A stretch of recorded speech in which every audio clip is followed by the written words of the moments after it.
Hello friends, welcome to my channel MJS Knowledge Hub.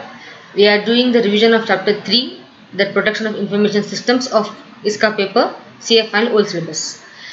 We have seen in the previous category, in the previous video regarding security policy and its objectives and contents.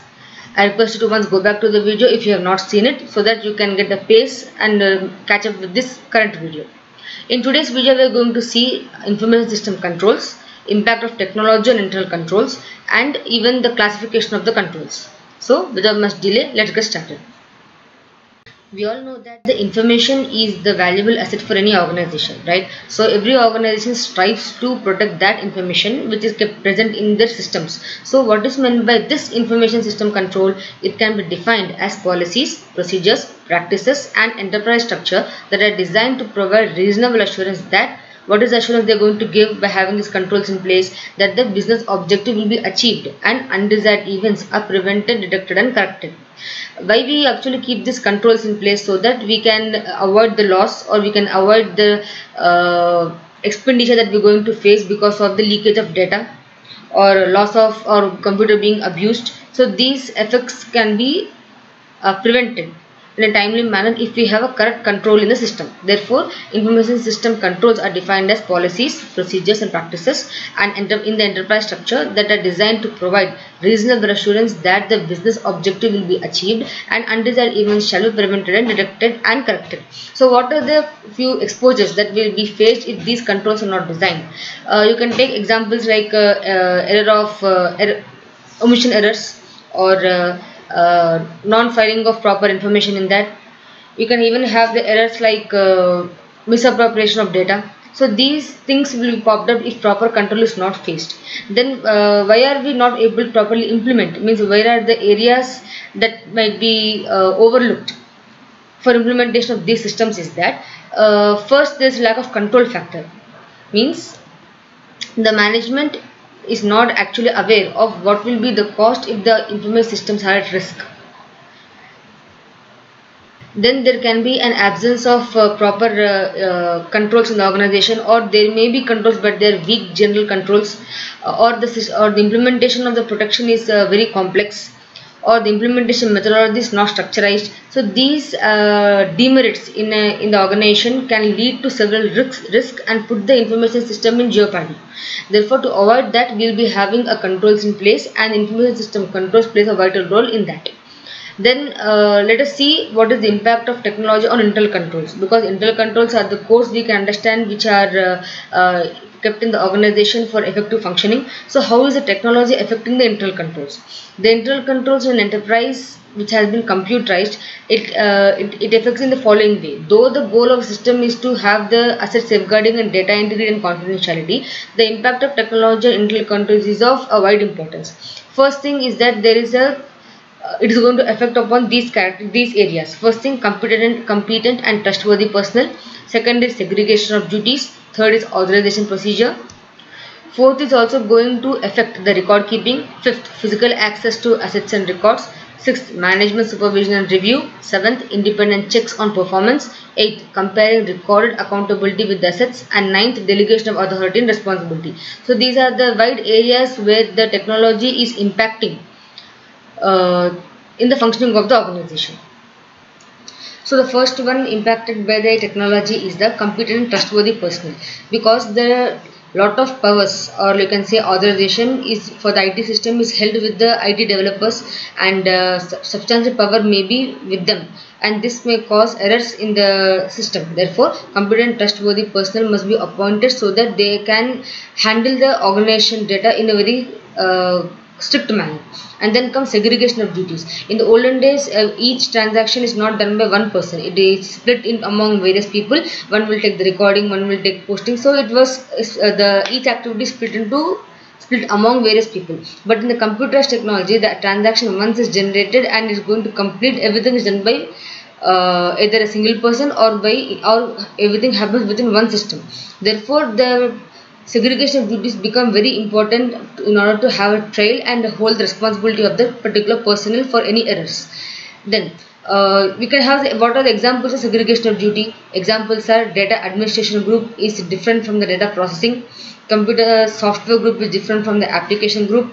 The hardware department is different from the other group, means same people are not involved in each and every department. Then a system analyst function is different from the programming function, because analyst is a person who identifies the requirements, and a programmer is a person who, upon the analysis made by the analyst, is going to prepare a software or develop the program accordingly. So there must be a segregation, because having entire powers or having the entire transaction done by one person may lead to errors. Then next comes the authorization procedure. In the olden days, see, once we are trying to understand how is impact of technology on internal controls, we have to even think from the auditor's perspective also, because controls are verified by the auditors, right? So in the olden days, the procedures were all manual. Like each authorization procedure need to pass all the criteria, pass from one person to another, and after a proper checks and understanding, then only the complete authorization is given. But now in the computer system, the authorization has been replaced with computer controls. Like the entire transaction for any thing, the software is prepared so that the proper person can look into it and then give his authorization via the computer controls only. Therefore, the way in which the controls is being given, from tick points to signatures to the computer access thing, is impacted by the technology, and these management controls are very important so that no error creeps into the system. Then comes record keeping. In same again the olden days, the record keeping, like every paper, every file is maintained as per the, let us take some classification like month wise or item wise, it used to be maintained. But now every record keeping is done with the help of files and stored in database. In the olden days, the auditor can get the trail of the entire transaction, starting from the initiation of the request to ending of the, let us take purchase transaction. But now in the current computers environment, getting the entire trail of transaction is not easy, and the auditor generally won't get the entire trail so that he can identify any errors in that. But having proper controls in place can help him in getting those those audit trails, in which he can record trails, in which he can understand how the transaction has been processed. Then comes physical access to assets and records. In the olden days, again, before the computerization, physical access to assets and records was done to a lot of permissions, and permitted to those only who requires it. But it was even possible that those who didn't have that criteria also were able to access the records. But in the computer system, only those people who have the required criteria, who has met the criteria as defined in the system, can only given access. Like example, the strategic management can know what's all happening in the organization by seeing the assets and records, but the lower level operational person can't access the financial documents of the company, like that. Then comes management supervision and review. Any work it is done right or not must be can be certified only when there is proper supervision and control. Like in the olden days, they used to have logbooks where every stage of the transaction is written, and then after supervision it is supervised by a supervisor and then sent for review to the management for final approval. But in the computer's environment, every check is done as per the software criteria, and no one can override those controls. Then comes comparing record accountability with assets. This means what all data is being recorded by the system, you are going to once after a particular point of time, let us say a week or a month, they will be compared to see if the actual data is being recorded or any deviation or errors are there in the recorded data. In the olden days, every individual used to prepare the documentation and send it to review to the superior person. But here in the computer's environment, the same thing is going to happen, but with controls and checkpoints, and everything is done automatically. Then comes delegation of authority and responsibility. The clear line of authority and responsibility is essential for both manual and automated system. So in the computer system, the delegating of responsibility is very important, because the proper controls are defined for each area of the management. Like the lower one will get access to only to certain information of the organization, and certain have certain responsibility. But as the level increases, the authority and responsibility will be more, and so as the delegation of the work becomes important at that point of time. So these are the 9 areas which has been affected by the impact of technology on internal controls. So first thing is competent trustworthy personnel, second is segregation of duty, third authorization procedure, fourth record keeping, fifth physical access to assets and records, sixth management supervision and review, seventh independent check on performance, 8 compare recorded accountability with the users, And ninth, delegation of authority and responsibility. So once again, what are the examples of segregation of duty? Computer hardware operation must be separate from other. Computer software application must be different from the application group. Then database administration must be different from the data processing group. And then system analyst function must be different from the programming function group. So these are the examples of segregation of duties. Then why are we having these controls? What is the objective? First thing is to provide assurance that the business objective will be achieved and undesired events will be prevented, detected and corrected in a timely manner.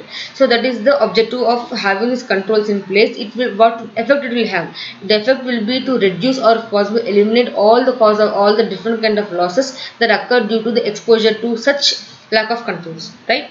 Then how are these controls categorized? The controls are categorized in terms of three varieties. First thing, objective of control. Second is nature of IS resources. And third is audit function. In the objective of control, the controls are classified as preventive, detective, corrective and compensatory. In the nature of information system resources, it has been classified as environmental controls, physical controls and logical access controls. And in third category is based upon audit function, managerial controls and application controls. So this is the three variety of classification of controls. In the next video, we are going to see each of the controls in depth, and we'll try to cover all the, if possible, all the controls in one session itself. So till then, keep studying and please be positive.